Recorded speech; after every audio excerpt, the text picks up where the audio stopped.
El equipo no encuentra ninguna pieza que lleve identificación. No hay números. Por eso deciden buscar otro avión siniestrado. Irán a una zona restringida y muy enigmática. De hecho, muchos opinan que puede estar relacionada con las desapariciones en el Triángulo. Aquí se han visto muchos ovnis y también luces que parecen salir del agua o que permanecen bajo el agua.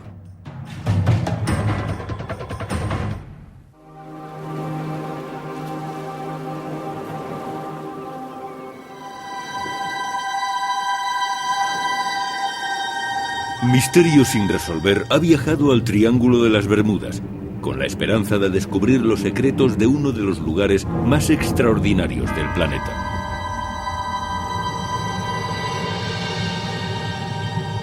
El primer suceso extraño que se conoce data de 1492 y fue registrado por Cristóbal Colón. Según dejó escrito, la brújula empezó a dar vueltas y se vieron unas luces misteriosas en el cielo. En 1918 desapareció por primera vez un barco militar, el USS Cyclops. Este carguero de la Marina norteamericana medía 165 metros. Hacía la ruta de Brasil a Baltimore y en el momento de su desaparición estaba cruzando el Triángulo de las Bermudas. El buque fue avistado por última vez frente a las Barbados. Horas antes de su desaparición estaba en perfectas condiciones. Lo más sorprendente es que no emitió ninguna llamada de socorro y desapareció para siempre con más de 300 marineros a bordo.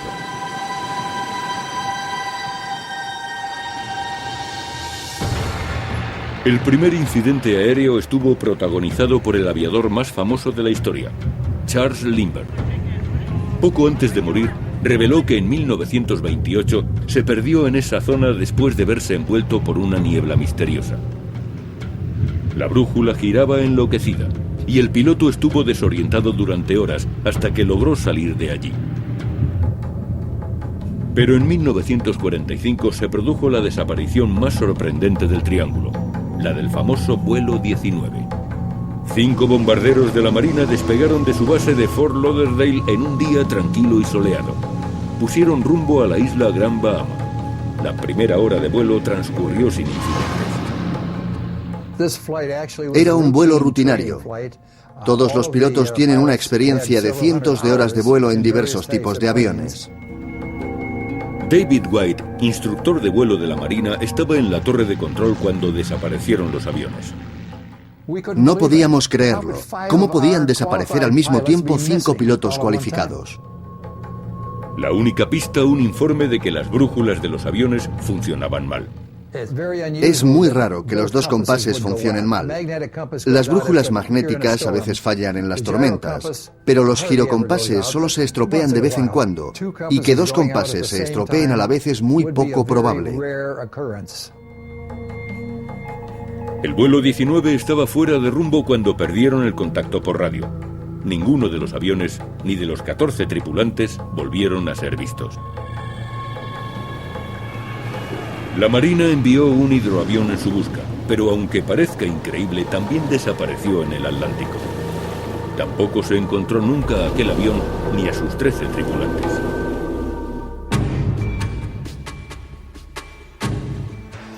El escritor Guy Cassar es uno de los mayores expertos del mundo en el Triángulo de las Bermudas. Ha estudiado y documentado cientos de casos y considera que las pruebas apuntan a los ovnis como causa principal de las desapariciones. Muchos testigos de incidentes inexplicables han hablado de la presencia de ovnis. Y también se ha informado del avistamiento de ovnis en esta zona restringida, cerca de la isla de Andros, en las Bahamas. No se encuentran muy lejos de la zona que está rastreando nuestro equipo. Hay muchos informes sobre ovnis avistados en esta región.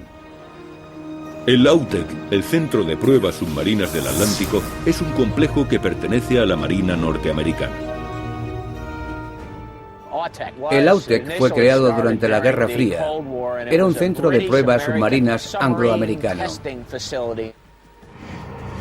Más recientemente, este lugar fue conocido como el Área 51 de la Marina. Al igual que el famoso complejo terrestre, el AUTEC es famoso por sus supuestos estudios sobre extraterrestres y ovnis, o en este caso, sobre objetos sumergidos no identificados. Aquí se han visto muchos ovnis y también luces que parecen salir del agua o que permanecen bajo el agua. Hay quien cree que estas luces podrían estar relacionadas con las desapariciones. La prueba podría ser una llamada de socorro que quedó grabada. Ocurrió en 1980. Se trata de un piloto que informó sobre un objeto que se interpuso en su trayectoria y no le permitió llegar hasta un lugar seguro. Esta es la última foto que se tomó del avión antes de que desapareciera. El hombre de la foto, José Pagón Jiménez, lo pilotaba aquel día. La foto fue tomada un mes antes del accidente en 1980. Fue uno de los casos más enigmáticos, ya que no se han recibido muchas llamadas de socorro. Estas fueron las últimas palabras que se oyeron del piloto José Torres. Nunca antes habían sido emitidas por televisión.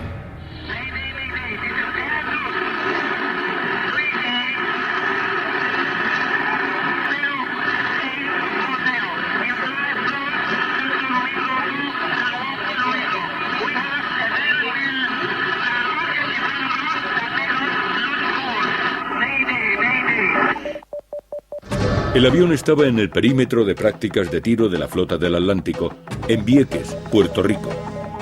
Casar halló una señal de radar inexplicable en aquella zona. Momentos después, un objeto volvió a aparecer en el radar sin responder al transpondedor. Llevaba un rumbo distinto y también desapareció momentos después. Pero el caso se volvió aún más inquietante. No hubo ninguna señal del ELT, ni ninguna indicación de que el avión hubiera chocado. Los ELT o transmisores de localización de emergencia son unos equipos estándar incorporados a aviones como el Encourp. Están diseñados para emitir llamadas de emergencia en caso de accidente. Pero en esta ocasión, el ELT no funcionó. En el caso del Triángulo de las Bermudas, conozco unos 120 aviones que llevan ELT y ninguno de ellos emitió una señal antes del impacto o del hundimiento. El ejército norteamericano evita hablar de los fallos de los ELT cerca del Triángulo de las Bermudas.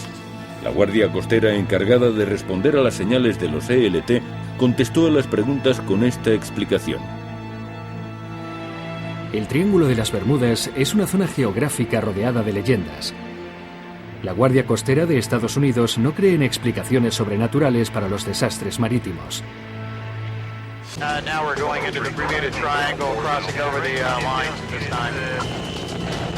David Paris quiere demostrar la teoría de la niebla electrónica. Este fenómeno consiste en una nube de partículas con una carga eléctrica muy elevada. Paris utiliza un frecuenciómetro para medir señales eléctricas y también un medidor magnético Tri-Field. Un pico en cualquiera de las medidas indicaría la proximidad de la niebla. Y creen que es más probable encontrarla entre las nubes.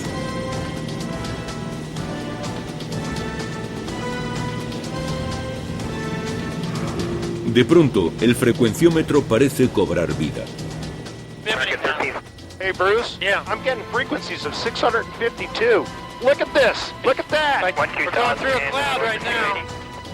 Holy crap. Jet 814 affirmative 12000 280 knots. We're bouncing off the scale. 652 MHz es una frecuencia extremadamente elevada. Lo normal es que oscile entre 6 y 10 MHz. El medidor Tri-Field también empieza a mostrar cifras elevadas. Okay, well, these readings are really kind of impressive. They're sporadic. There isn't like a whole lot of explanation here of why the magnetic meter will go pinning itself. Y Paris descubre algo todavía más sorprendente. Yeah, and the meter's being pinned right now. And it's past my last reading of 90. It's pinned to 100 on the 100 kilovolts per meter.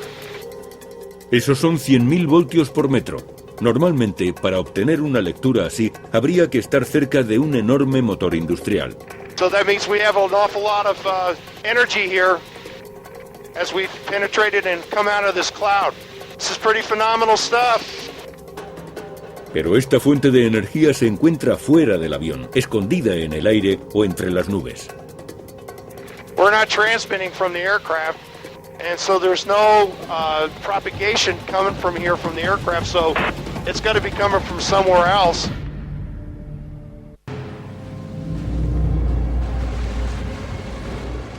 Misterio sin resolver ha organizado una expedición por aire y por mar para intentar resolver el misterio del Triángulo de las Bermudas. Este piloto cree que viajó a través del tiempo mientras volaba sobre el triángulo. Según este físico, un fenómeno conocido como niebla electrónica puede ser la causa de las desapariciones. Y este explorador opina que si pudiese encontrar los restos de al menos un siniestro, podría resolver el misterio.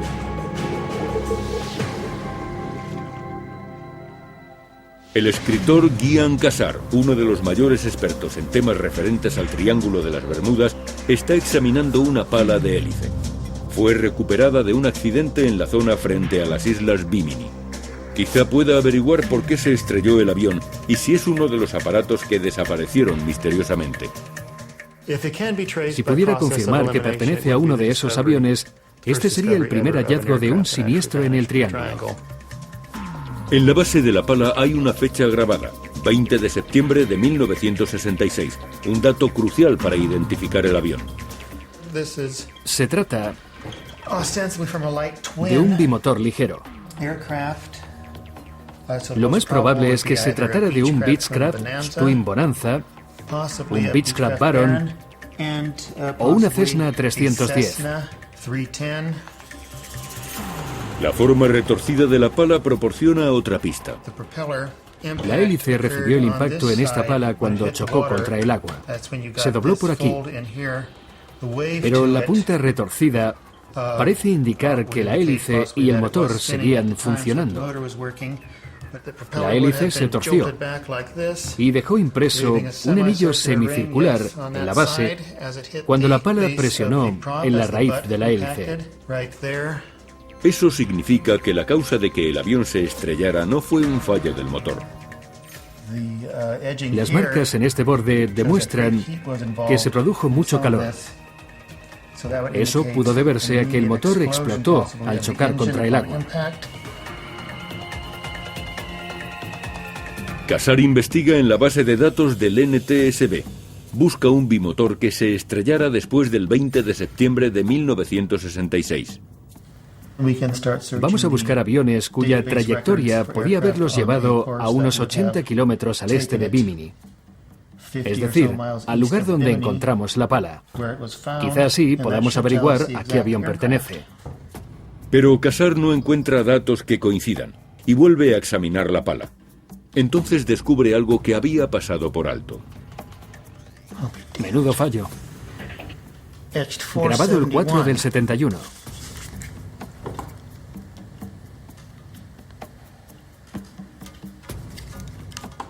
Si es una fecha, el avión aún volaba en el 71. Ha investigado partiendo de datos erróneos. El avión se estrelló después de abril de 1971. Casar vuelve a consultar la base de datos, pero la nueva información tampoco le ayuda a encontrar nada. Por ahora, no hay forma de identificar el avión.